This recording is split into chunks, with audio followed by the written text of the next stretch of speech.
The Power of Concentration by Theron Q. Dumont. Lesson 7. The Concentrated Mental Demand. The mental demand is the potent force in achievement. The attitude of the mind affects the expression of the face, determines action, changes our physical condition, and regulates our lives. I will not here attempt to explain the silent force that achieves results. You want to develop your mental power so you can effect the thing sought, and that is what I want to teach you. There is wonderful power and possibility in the concentrated mental demand. This, like all other forces, is controlled by laws. It can, like other forces, be wonderfully increased by consecutive, systemized effort. The mental demand must be directed by every power of the mind, and every possible element should be used to make the demand materialize. You can so intently desire a thing that you can exclude all distracting thoughts. When you practice this singleness of concentration until you attain the end sought, you have developed a will capable of accomplishing whatever you wish. As long as you can only do the ordinary things, you will be counted in the mass of mediocrity. But just as quick as you surpass others by even comparatively small measure, you are classed as one of life's successes. So if you wish to emerge into prominence, you must accomplish something more than the ordinary man or woman. It is easy to do this if you will but concentrate on what you desire, and put forth your best effort. It is not the runner with the longest legs or the strongest muscles that wins the race, but the one that can put forth the greatest desire force. You can best understand this by thinking of an engine. The engine starts up slowly, the engineer gradually extending the throttle to the top notch. It is then keyed up to its maximum speed. The same is true of two runners. They start off together and gradually they increase their desire to go faster. The one that has the greatest intensity of desire will win. He may outdistance the other by only a fraction of an inch, yet he gets the laurels. The men that are looked upon as the world's successes have not always been men of great physical power, nor at the start did they seem very well adapted to the conditions which encompassed them. In the beginning they were not considered men of superior genius, but they won their success by their resolution to achieve results in their undertakings, by permitting no setback to dishearten them, no difficulties to daunt them. Nothing could turn them or influence them against their determination. They never lost sight of their goal. In all of us there is this silent force of wonderful power. If developed, it can overcome conditions that would seem insurmountable. It is constantly urging us on to greater achievement. The more we become acquainted with it, the better strategists we become, the more courage we develop, and the greater the desire within us for self-expression in activity along many lines. No one will ever be a failure if he becomes conscious of this silent force within that controls his destiny. But without the consciousness of this inner force, you will not have a clear vision, and external conditions will not yield to the power of your mind. It is the mental resolve that makes achievement possible. Once this has been formed, it should never be allowed to cease, to press its claim until its object is attained. To make plans work out, it will, at times, be necessary to use every power of your mind. Patience, perseverance, and all the indomitable forces within one will have to be mustered and used with the greatest effectiveness. Perseverance is the first element of success. In order to persevere you must be ceaseless in your application.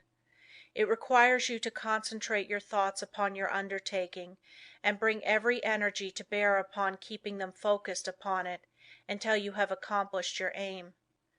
To quit short of this is to weaken all future efforts. The mental demand seems an unreal power because it is intangible, but it is the mightiest power in the world. It is a power that is free for you to use.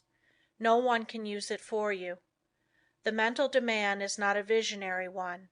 It is a potent force, which you can use freely without cost. When you are in doubt, it will counsel you. It will guide you when you are uncertain. When you are in fear, it will give you courage.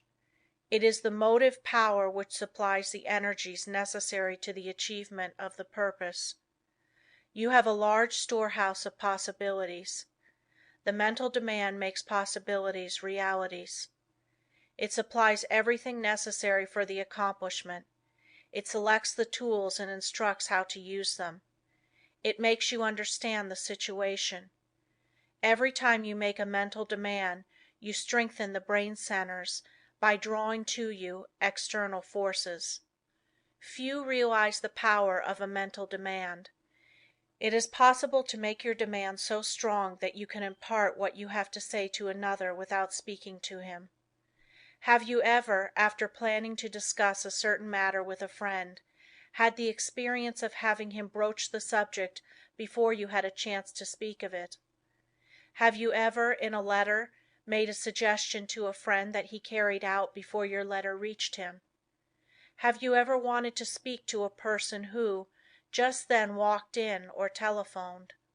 I have had many such responses to thought, and you and your friends have doubtless experienced them too. These two things are neither coincidences nor accidents, but are the results of mental demand launched by strong concentration. The person that never wants anything gets little. To demand resolutely is the first step toward getting what you want. The power of the mental demand seems absolute, the supply illimitable. The mental demand projects itself and causes to materialize the conditions and opportunities needed to accomplish the purpose. Do not think I overestimate the value of the mental demand. It brings the fuller life if used for only righteous purposes. Once the mental demand is made, however, never let it falter. If you do, the current that connects you with your desire is broken. Take all the necessary time to build a firm foundation, so that there need not be even an element of doubt to creep in. Just the moment you entertain doubt you lose some of the demand force, and force once lost is hard to regain. So whenever you make a mental demand, hold steadfastly to it until your need is supplied. I want to repeat again that power of mental demand is not a visionary one. It is concentrated power only, and can be used by you. It is not supernatural power, but requires a development of the brain centers. The outcome is sure when it is given with a strong, resolute determination. No person will advance to any great extent unless he recognizes this force within him. If you have not become aware of it, you have not made very much of a success of your life. It is this something that distinguishes that man from other men. It is this subtle power that develops strong personality. If you want a great deal, you must demand a great deal. Once you make your demand, anticipate its fulfillment. It depends upon us. We are rewarded according to our efforts. The power of mental demand can bring us what we want. We become what we determine to be. We control our destiny. Get the right mental attitude, then in accordance with your ability, you can gain success. And every man of average ability, the ordinary man that you see about you, can be really successful, independent, free of worry, his own master, if he can manage to do just two things. First, remain forever dissatisfied with what he is doing and what he has accomplished. Second, develop in his mind a belief that the word impossible was not intended for him. Build up in his mind the confidence that enables the mind to use its power. Many, especially the older men, will ask, "How can I build up that self-confidence in my brain? How can I, after months and years of discouragement, of dull plodding, suddenly conceive and carry out a plan for doing something that will make life worth while and change the monotonous routine. How can a man get out of a rut after he has been in it for years and has settled down to the slow jog trot that leads to the grave? The answer is the thing can be done, and millions have done it. One of the names most honored among the great men of France is that of Littre, who wrote and compiled the great French dictionary, a monument of learning. He is the man whose place among the 40 immortals of France was taken by the great Pasteur when the latter was elected to the Academy. Littre began the work that makes him famous when he was more than 60 years old. Lesson 8. Concentration gives mental poise. You will find that the man that concentrates is well poised, whereas the man that allows his mind to wander is easily upset. When in this state wisdom does not pass from the subconscious storehouse into the consciousness. There must be mental quiet before the two consciousnesses can work in harmony. When you are able to concentrate, you have peace of mind. If you are in the habit of losing your poise, form the habit of reading literature that has a quieting power. Just the second you feel your poise slipping, say, "Peace," and then hold this thought in mind, and you will never lose your self-control. There cannot be perfect concentration until there is peace of mind. So keep thinking peace, acting peace, until you are at peace with all the world. For when once you have reached this state, there will be no trouble to concentrate on anything you wish. When you have peace of mind, you are not timid or anxious or fearful or rigid, and you will not allow any disturbing thought to influence you. You cast aside all fears and think of yourself as a spark of the Divine Being, as a manifestation of the one universal principle that fills all space and time. Think of yourself thus as a child of the Infinite, possessing infinite possibilities. Write on a piece of paper, "I have the power to do and to be whatever I wish to do and be." Keep this mentally before you, and you will find the thought will be of great help to you. The mistake of concentrating on your business while away. In order to be successful today, you must concentrate, but don't become a slave to concentration and carry your business cares home. Just as sure as you do, you will be burning the life forces at both ends, and the fire will go out much sooner than was intended. Many men become so absorbed in their business that when they go to church they do not hear the preacher because their minds are on their business. If they go to the theater they do not enjoy it because their business is on their minds. When they go to bed they think about business instead of sleep, and wonder why they don't sleep. This is the wrong kind of concentration and is dangerous. It is involuntary. When you are unable to get anything out of your mind it becomes unwholesome, as any thought held continuously causes weariness of the flesh. It is a big mistake to let a thought rule you instead of ruling it. He who does not rule himself is not a success. If you cannot control your concentration, your health will suffer. So never become so absorbed with anything that you cannot lay it aside and take up another. This is self-control. Concentration is paying attention to a chosen thought. Everything that passes before the eye makes an impression on the subconscious mind, but unless you pay attention to some certain thing, you will not remember what you saw.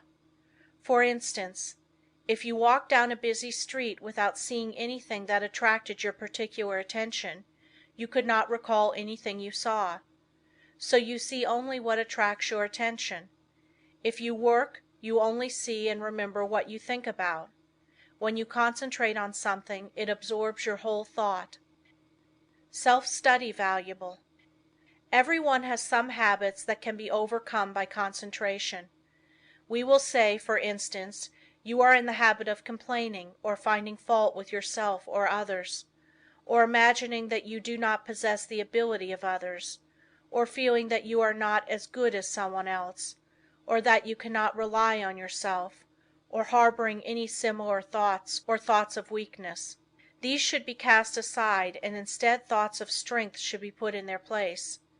Just remember every time you think of yourself as being weak, in some way you are making yourself so by thinking you are. Our mental conditions make us what we are. Just watch yourself and see how much time you waste in worrying, fretting, and complaining. The more of it you do, the worse off you are. Just the minute you are aware of thinking a negative thought, immediately change to a positive one. If you start to think of failure, change to thinking of success. You have the germ of success within you.